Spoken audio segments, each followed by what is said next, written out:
नमस्कार, मी डॉक्टर शीतल. आज मी तुम्हाला खूप कॉमनली विचारल्या जाणाऱ्या प्रश्नाचं उत्तर देणार आहे. तो प्रश्न आहे की सेकंड बेबीला IVF लागतं का? तर सेकंड बेबीला प्रॉब्लेम काय येतो याच्यावर तुम्हाला IVF लागणार आहे की नाही हे डिपेंड असतं. जर तुम्हाला फर्स्ट बेबीसाठी IVF लागलं असेल तर सेकंड बेबीला IVF लागण्याचं प्रमाण जास्त आहे.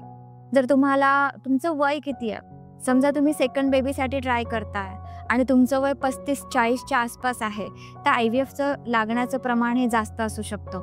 तुमचं AMH किती आहे? जर तुमचं AMH कमी असेल तर IVF लागू शकतो. AMH जर नॉर्मल आहे, तुमचा स्पर्म काउंट नॉर्मल आहे, तुमच्या ट्यूब्स सोनोग्राफीमध्ये आणि HSGमध्ये केलेल्या आहेत त्या ओपन आहेत, तर तुम्हाला IVF लागण्याची गरज नाही आहे. पण तुमच्या शुक्राणूंची संख्या कमी झालेली आहे किंवा तुम्ही अशा फील्डमध्ये आहात की जसं IT कंपनीज किंवा ज्यांच्यामध्ये इंटरनेट किंवा वायफायचं प्रमाण जास्त यूज होतं, किंवा काही लोकं कुक आहेत की जे गरम एन्व्हायरमेंटमध्ये काम करतात, काही लोकं आहेत की जे पेस्टिसाइड कंपनींमध्ये काम करतात, तर यांच्यामध्ये शुक्राणूंचं प्रमाण हे दिवसेंदिवस कमी होत जातं. सो त्या केसेसमध्ये IVF लागण्याची शक्यता जास्त असतात. सो IVF हे लागणार आहे की नाही हे बाकीच्या गोष्टींवर डिपेंड असतं. थँक्यू.